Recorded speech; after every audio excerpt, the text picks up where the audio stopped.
Second call, 401 Fort Hamilton, 417. 195. Alfano, 448. De Niro. 4 and 5. In Bang the Drum Slowly, the critics called him a brilliant new talent. After Mean Streets, they said he was a genius. For his performance in The Godfather Part 2, they gave him the Academy Award. Come on, man. Just get me out of here, all right? Now, Robert De Niro creates a terrifying portrait of life on the edge of madness. Cabby, just forget about this. It's nothing. Taxi Driver, a film by Martin Scorsese. Yeah, people do anything in front of a taxi driver. I mean, anything. People too cheap to rent a hotel room. Oh, driver, hurry up, will you? People want to embarrass you. It's like you're not even there. It's like, you know, like a taxi driver doesn't even exist. This city here is like an open sewer, you know? It's full of filth and scum. I think I know what you mean, Travis. But it's not gonna be easy. How do you guys get to be a Secret Service man? What? I was just curious, because I thought maybe I'd make a good one. Hey, what kind of guns you guys carry? 38s, 45s, 357 Magnums, something bigger maybe? Hi. I'd like to volunteer. Why? Why? Because I think that you are the most beautiful woman I've ever seen. The taxi driver is looking for a target. Getting ready. Getting organized. Preparing himself for the only moment in his life that will ever mean anything. How much for everything? $350 for the Magnum, $250 for the 38, $1.25 for the 25, $150 for the 380. That taxi driver's been staring at us. You talking to me? You talking to me? I don't know who's weirder, you or me. You talking to me? Well, then who the hell else are you talking? Talking to me? Well, I'm the only one here. I don't believe I've ever met anyone quite like you. Oh, yeah? You will never see a more chilling performance than this. Robert De Niro and Martin Scorsese's Taxi Driver. Jodie Foster, Albert Brooks, Harvey Keitel, Leonard Harris, Peter Boyle, Sybil Shepherd. Taxi Driver.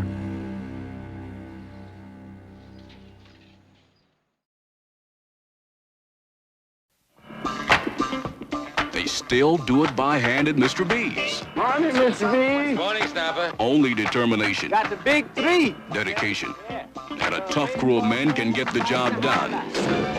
Stand and deliver, honey.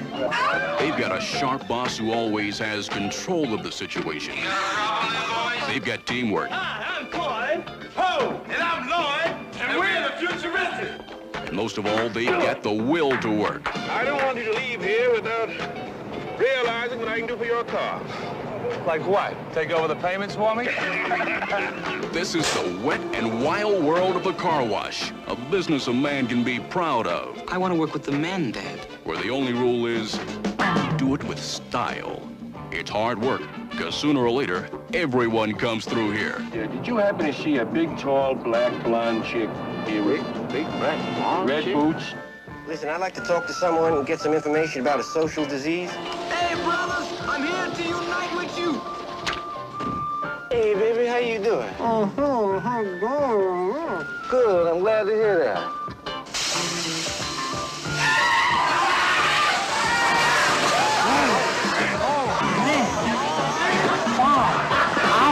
Between the washing and the cleaning, there's always room for dreaming that the next car through might be the answer to your prayers. Praise the Lord, praise the Lord. Well, praise this car, honey. Thank you, miss. But one thing is certain, When it comes to serving the public, these men will stop at nothing.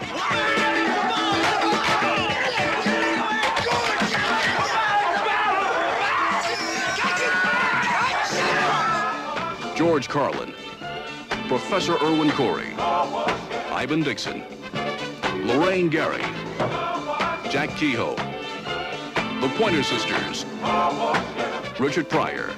They all come together at the fabulous, freewheeling Soap Suds and Emporium, where everything goes. Boy, there's been some weird people in here today. Car Wash.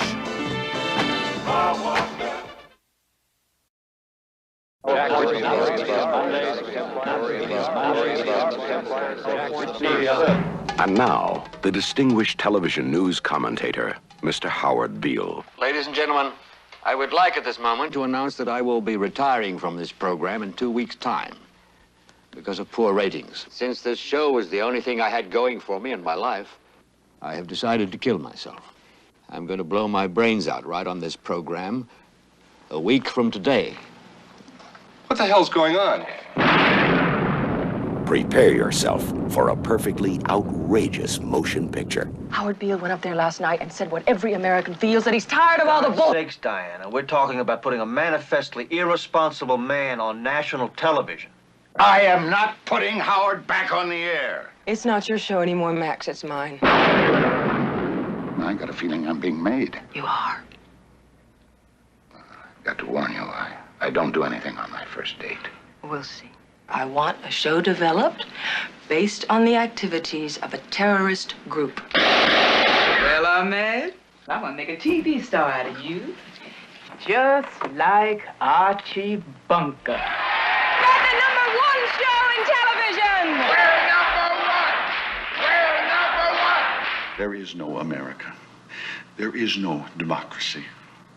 There is only IBM and DuPont and Exxon. And you have meddled with the primal forces of nature. And you will atone. Am I getting through to you, Mr. Beale? Why me? It was your own television, dummy. Ladies and gentlemen, the Network News Hour with Howard Beale. I want all of you to get up out of your chairs.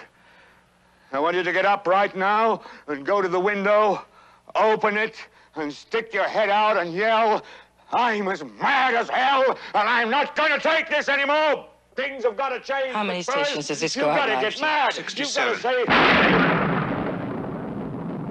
I want you to get up right now. Go to your windows, stick your head out, and yell, I'm as mad as hell, and I'm not going to take this anymore. Are they yelling in Atlanta, Herb?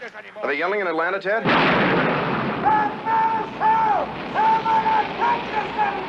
mad as hell! I'm not gonna take it anymore!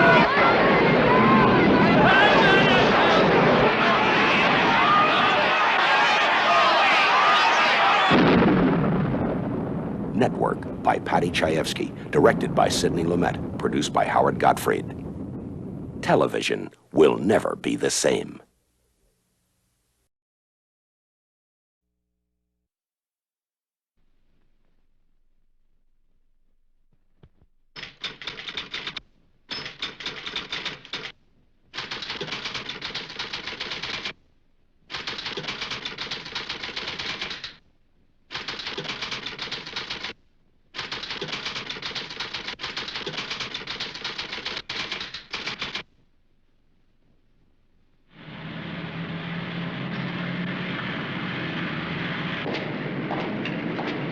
Unit 1 to Unit 2. What? We're home. Base 1 to Unit 1. Base 1 to Unit 1. Hold it, you mother! Hold it, police! There's been a break-in at Democratic headquarters, and they were bugging the place. Woodward, Bernstein, you're both on the story now. Don't get up. Redford. I'm Bob Woodward of the Washington Post. Mr. Markham, are you here in connection with the Watergate burglary? I'm not here. Hoffman. Hi, this is Carl Bernstein of the Washington Post, and I was just wondering if you can remember... All the President's Men. The story of the two young reporters who cracked the Watergate conspiracy. White House. Howard Hunt, please. He might be in Mr. Colson's office. Who's Charles Colson? Did you know, Howard Hunt? Well, the White House said he was doing some investigative work. What do you say? They stumbled into leads. Certainly it comes as no surprise to you that Howard was with the CIA. No surprise at all. They tripped over clues. We'd like to see all the material requested by the White House. All White House transactions are confidential. This whole thing is a cover-up. It's right on our nose. And piece by piece, they solve the greatest detective story in American history. There is no way the White House can control the investigation. I don't want to say any more, okay? Have you been threatened if you tell the truth? Is there a cover-up? Don't you understand what you're on to? Mitchell knew? Of course, Mitchell knew. Woodward? Bernstein! Get in here! At times, it looked as if it might cost them their jobs. You guys are about to write a story that says the former Attorney General, the highest-ranking law enforcement officer in this country, is a crook.